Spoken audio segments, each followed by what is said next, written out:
Buenos días, mi nombre es Juan Francisco de León y en este video vamos a abordar la segunda ecotecnia que se puede implementar para el saneamiento en viviendas individuales o pequeñas comunidades. Esto es el filtro de aguas grises. Para entender aguas grises nos referimos al agua jabonosa, agua de lavado de manos, agua de las duchas, agua de lavado de la ropa.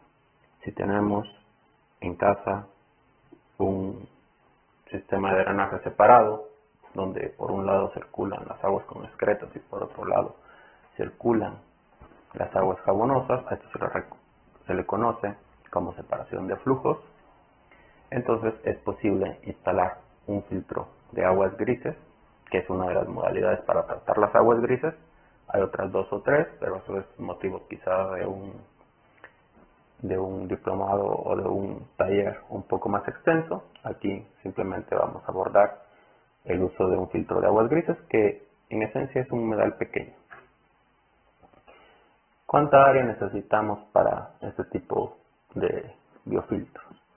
Pues en sí, dependiendo de la cantidad de personas que vivan en la vivienda, necesitaremos entre 1 y 1.5 metros cuadrados por persona.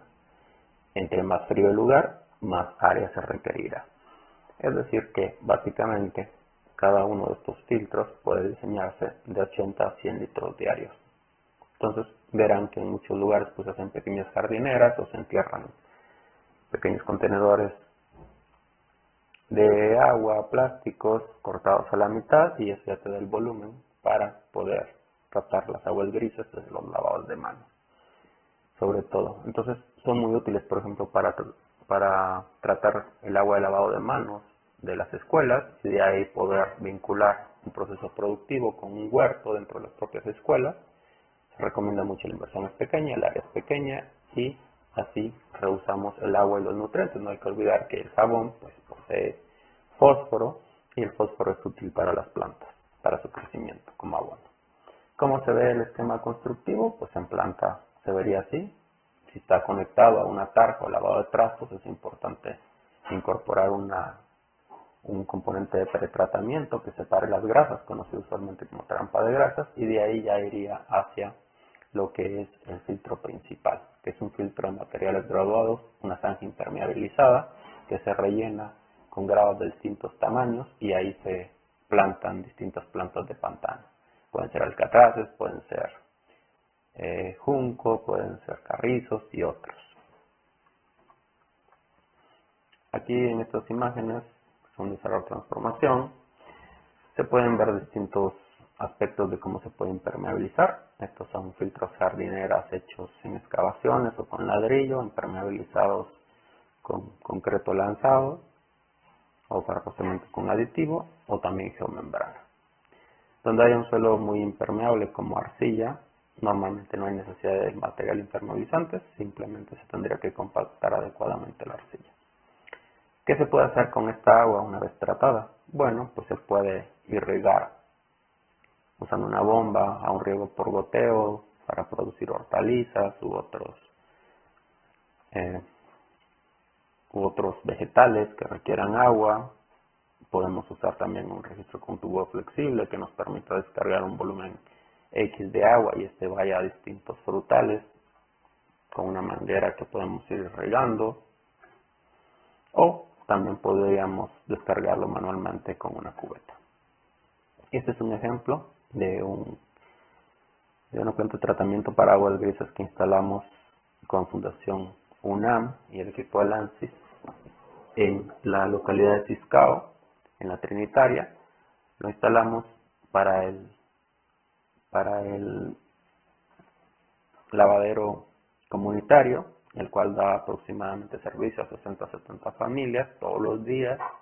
Se consume una gran cantidad y se genera una gran cantidad de aguas jabonosas, las cuales antes de eso pues tendían a ir a esta zanja y luego de ahí se infiltraban hacia el lago.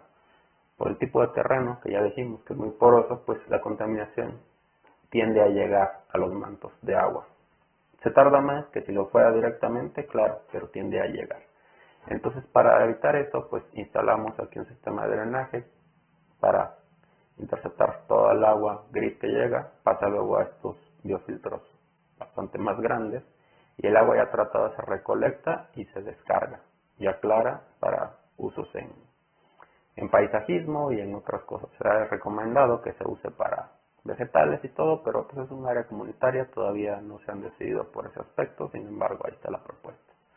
Este biofiltro, esta planta de tratamiento de aguas grises, está operada por un comité comunitario de señoras que hacen uso de los lavaderos y supervisados por nosotros, específicamente por mí a distancia. Para el apartado del lombricompostaje en traspatios y huertos, este video lo proporcionará la maestra Marcela Campos, entonces solo les quería mencionar que en este apartado también se contempla como una posibilidad de tratamiento para residuos sólidos dentro de las viviendas separadas. Entonces, para continuar en este tema, hablaré de biogás. ¿Qué es el biogás? ¿Cuáles son sus posibles usos en casas y viviendas? ¿Y por qué es de interés que podamos usarlo e incorporarlo en nuestros procesos de saneamiento descentralizado? Pues el biogás, si no lo sabemos, es una mezcla de metano y dióxido de carbono con propiedades caloríficas similares al gas natural. Es una parte importante del ciclo bioquímico del carbono.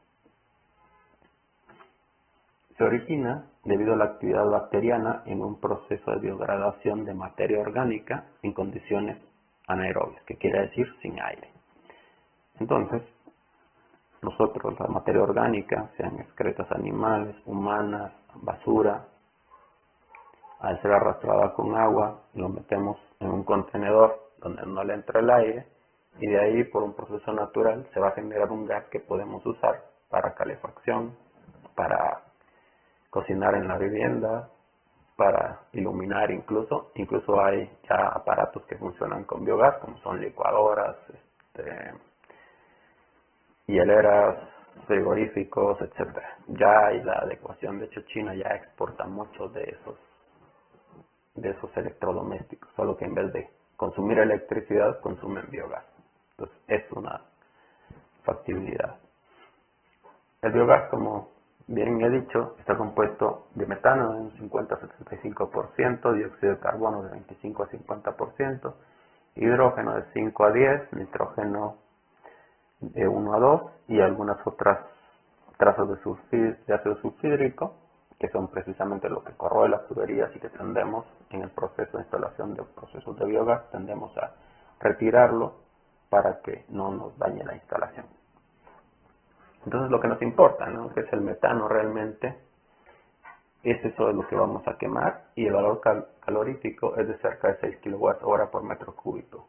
Más o menos equivale a la mitad de un litro de diésel. Es decir, que por cada metro cúbico de biogás es el equivalente a que tú usaras o quemaras un litro de diésel, básicamente. ¿Cómo se ve esto instalado? Bueno, esta fotografía la acabo de tomar el año pasado, perdón, ya es 2025.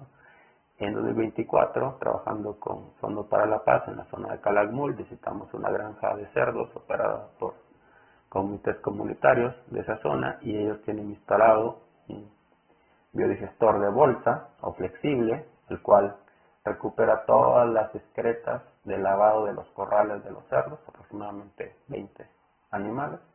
Eso va a la bolsa y ahí se genera el biogás y lo que son abonos líquidos se usan en la agricultura y para mejorador de suelo. Este gas se usa para preparar chicharrones y otras actividades en la quema y también se podría utilizar para iluminación. Sin embargo, ahorita se los está usando para quemarlos en los procesos de industrialización del cerdo. Como se ven, este otro ejemplo es de una laguna, que es una excavación en tierra cubierta con geomembrana, instalada por la Zagarpa. No sé bien exactamente dónde es el lugar. Sin embargo, pues por el gran tamaño genera mucho biogás. Aquí se ve la antorcha quemándose. Y en este caso no hay un aprovechamiento del biogás, pero se usa para reducir la contaminación al medio ambiente y también para poder reducir la cantidad de residuos que llegan. Si no usáramos materiales flexibles porque no tenemos espacio, hay bastante piedra o mampostería y no es una zona altamente sísmica, se pueden usar tipos de biodigestores fijos. En caso de que fuera una zona de alta sismicidad, pues en vez de mampostería tendría que ser de concreto armado, pero es factible. La ventaja de usar biodigestores de domo fijo es que se pueden instalar debajo de los sanitarios, debajo de los lugares donde hay alta concentración y generación de residuos, sea mercados, sea canchas deportivas, auditorios, iglesias. Todo el drenaje se puede concentrar ahí, se puede generar el gas y se puede reusar en las cocinas, en los comedores o la iluminación. Solo, claro, hay que tener la previsión de contemplarlo adecuadamente en el proceso de planificación. Aquí el tema sería también qué pasa con el uso de este tipo de sistemas para digerir las excretas humanas, qué tan factible es que te enfermes. Otra vez, como con las excretas secas de los sanitarios secos composteros, la manera en la que se inactivan los microorganismos tiene que ver con la temperatura a la cual se mantienen las excretas dentro de la planta de biogás, del biodigestor en este caso, y es importante considerar que dependiendo de la temperatura que llegue a alcanzar el biodigestor, se requerirá más o menos tiempo para inactivar ciertos organismos. De esos organismos patógenos, el más resistente es Salmonella. Y si se fijan, aquí, llegando a 53 o 55 grados centígrados, con 7 días, con 1 o 2 días ya estaría al 100% inactivado. Si es menor la temperatura que alcanza, 35 o 37, necesita 7 días. Y si fuera muy poca la temperatura, que para lugares muy fríos esta es la temperatura realmente en la que tú estás trabajando, pues necesitarías 44 días. ¿Eso en qué influye? Bueno, influye en el volumen que tú requieres de biodigestor. Es decir, para lugares muy calientes requieres un digestor hasta 20 veces más pequeño que en lugares muy fríos, para tratar la misma cantidad de agua, para generar el mismo cantidad de gas. Entonces, este tipo de sistemas son muy recomendables para lugares muy fríos. En Chiapas, por ejemplo, Tuxtla, Tapachula, esos lugares serían ideales para usar biodigestores. También industrias como la industria porcina o la industria de vacas lecheras, todas esas industrias que generan agua con alto contenido de excretas o de compuestos orgánicos, como son residuos de leche, etcétera, y que eso ahorita lo estamos vertiendo, contaminando el medio ambiente, lo podríamos usar para generar gas y bajar los costos de nuestro propio proceso industrial. ¿Qué sucede con los nutrientes? O sea, ¿qué pasa con ese efluente líquido que sale? Pues es el lodo ya digerido, es algo que se le llama biol, es un muy buen mejorador de suelos, puesto que todavía contiene prácticamente el 100% del fósforo, entre un 50 a 70% del nitrógeno sigue presente, y sin embargo se necesitan otros tratamientos para aumentar la seguridad, sobre todo si lo vas a usar para irrigar cultivos que luego vas a consumir. Pero si no, si solo es para regar granos a nivel de la raíz o para irrigar árboles frutales, lo puedes usar con toda seguridad, siempre manteniendo el uso de guantes y de ropa adecuada y nuestros criterios de seguridad. ¿Qué tan complicado es operar y mantener? Bueno, como lo vieron en las fotos, en sí son tecnologías bastante fáciles de operar, se requiere algo de conocimiento. Igualmente, si hubiera interés de aprender a diseñar este tipo de tecnologías, como son los biodigestores, o algún interés de algún municipio en instalar algo así en alguno de sus mercados, etcétera, yo estoy completamente abierto a ese tipo de colaboración. Tienen mis datos y ya sea a través de un taller donde yo les transmitiría despacio cómo es que se diseñan y cómo es que se construyen este tipo de sistemas, o bien a través de consultorías donde yo lo puedo hacer justo con ustedes y así se asegura la adecuada instalación de esto. ¿Dónde se pueden usar? Pues se pueden usar en todos los climas donde la temperatura normal sea de mayor a 5 grados y donde ya la gente o las personas tengan como cierta preferencia por usar biogás para sus distintos usos. Ejemplos de algunas experiencias en México y Latinoamérica: tenemos esta planta que produce biogás del residuo del nopal, del cual se genera energía calorífica, electricidad y biogás para vehículos automotores. Está instalada en Zitácuaro, Michoacán. Y también esta planta de biogás de residuos cañeros. Esa me parece que es de importación, por las estructuras y todo. Los tanques son de concretos cubiertos con ferromembrana, pero esto es muy de tecnología alemana y china, ¿no? Entonces esta es para una gran cantidad de residuos cañeros. Procesa 1.300 metros cúbicos al día, o sea, son 1.300.000 litros, prácticamente residuos lo que procesa, y eso genera hasta 4 megawatts. Hasta donde esté, pues todo lo que se necesita en el proceso de la caña se genera con los propios residuos, pues está conectado a generadores, donde se quema el biogás que se produce en los biodigestores, que son los biodigestores. Estos son los generadores que queman el biogás, lo convierten en electricidad y lo mandan a una subestación desde donde se distribuye.